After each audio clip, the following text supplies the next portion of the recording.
Hey, welcome to my video about awareness and the importance of being aware. Now, being aware can be described many different ways. The kind of awareness I'm going to talk about today is the awareness of yourself and your body and your health your health in different areas. So I guess let's start off with the health of your body. As you grow older, things start changing in your body. You're not a kid anymore. You can't drink soda and eat ice cream all day long and think that everything's okay. It's very important that you listen to the signs that your body's trying to give you, whether new symptoms of stomach aches nowadays, well, you're always feeling exhausted lately, certain foods that you're craving but you just don't know why. Signs like this are your body telling you, hey, I need something, or I need you to stop doing something. I need you to stop eating this. I need you to start working out. I need you to start drinking more water. I need you to start cooking and not always going to fast foods. What you are is basically just a human being that ingests certain things. Is basically what you are, is what you eat type thing. You know, like if you eat junk food all day, then you're a junkie, I guess. I don't know. But it's just very important. I'm not saying for you to be a vegetarian or a vegan or whatever, or only shop at farmers markets, but these are options that are out there that you can experiment with. It doesn't hurt to try something out for a couple days and see how your body responds. Now, me personally, I love like steak and meat and all sorts of stuff. And then I took a course in college. It was actually an English course, but my English teacher, she was very one about food and what we intake into our body. So she wanted to design the course for us to read literature books that have to do things with eating and what you eat and where's food from, the food industry, ... Two of the books that I really loved was The Omnivore's Dilemma and My Year of Meats. Those are two books that really opened my eyes to what's going on in our food industry.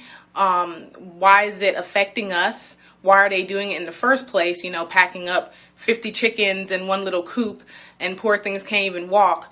You know, why would we want to ingest certain things that are alive but kind of half dead? You know, another example with what's going on in the chicken world is they're injecting female hormones into male chickens, so the male chickens can get puffed up with nice juicy breasts for us to eat. So the reason why male chickens don't have juicy breasts, I mean, it's like so obvious, but you know, they're doing these things to hurry up and get it out there so we can hurry up and eat it, and then we can hurry up and feel tired and don't know why. There's a connection between food and your spirit. You know, that's why they say, oh, soul food or whatever you want to call it. It's kind of like a connection between that. Whatever you eat, wherever it's coming from, whoever is making it, influences how you feel about the food afterwards, even though you may not notice it. That's why I'm titling this Awareness. Be aware about how you feel after you eat certain things and where did you go to eat it. A lot of us don't understand that what's going on behind the restaurants. Yeah, we all know that people may like use dirty hands, but they may be angry making our food, and that anger can transcend into the food, even though we don't see it or taste it. But certain things can clog our intestines and clog our soul at the same time.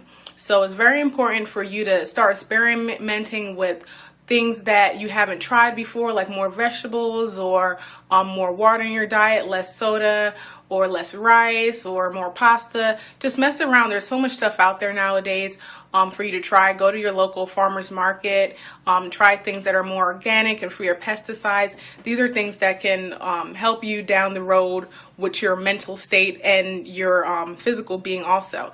Whatever you eat sometimes shows up on your skin. If you have real oily skin, you know, and you've always been wondering, how can I combat that? Try a different diet. Try something else out. If you always have acne and the doctors tell you there's nothing you can do but proactive, there could be something that you could do that's edible to change your diet around so you can see, well, did this work for me? Did it not? You know, and it's more beneficial.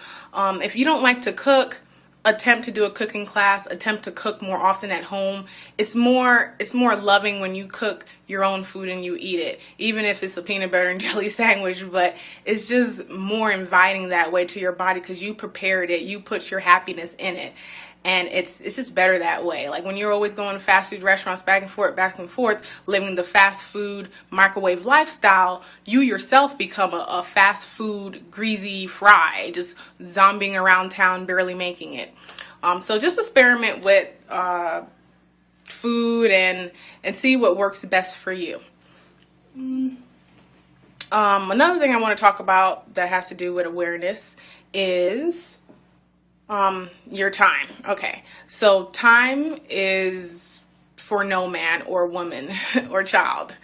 Time is something that just slips between our fingers in an instant, but it's important to kind of regulate your time towards things that are going to build you up as a human being, things that are going to build up your community, things that are going to build up your family, things that are going to build up your spirit, things that are going to build love and positivity so it can radiate out of you.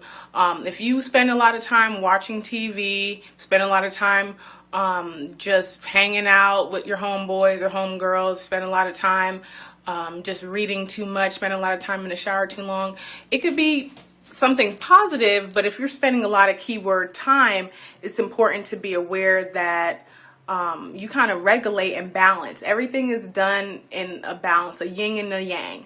It's very important to be aware where your time is going. One thing that you could do to kind of, be aware of your time and where you're spending it is keep a journal. You know, keep a small journal that at the end of the night you kind of think about the timeline of your day.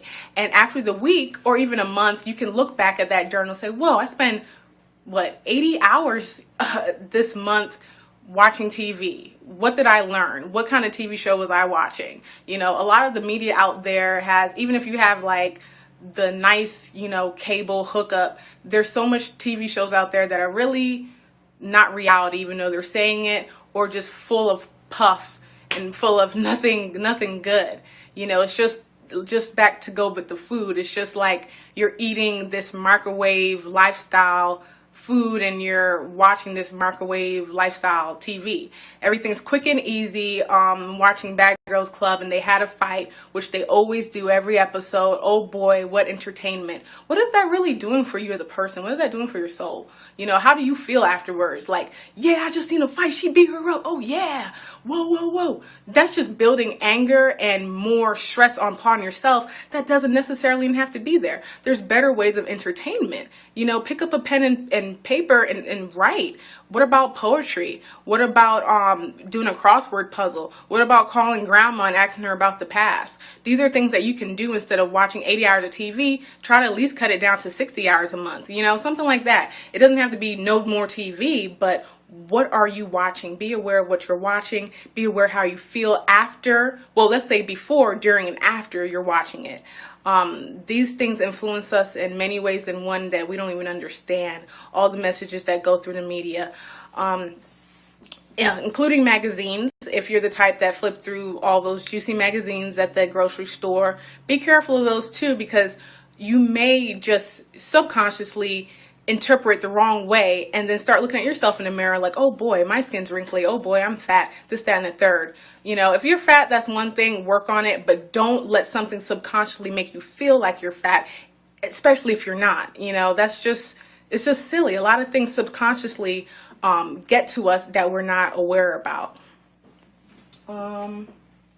Be aware of your relationships, whether they're your boyfriend, your girlfriend, your husband, your wife, your mom, your dad, your son, your daughter. Just be careful of those relationships. You don't want to spend so much time that you're giving constantly. A well does run dry eventually. It's very important that you love one another. It's very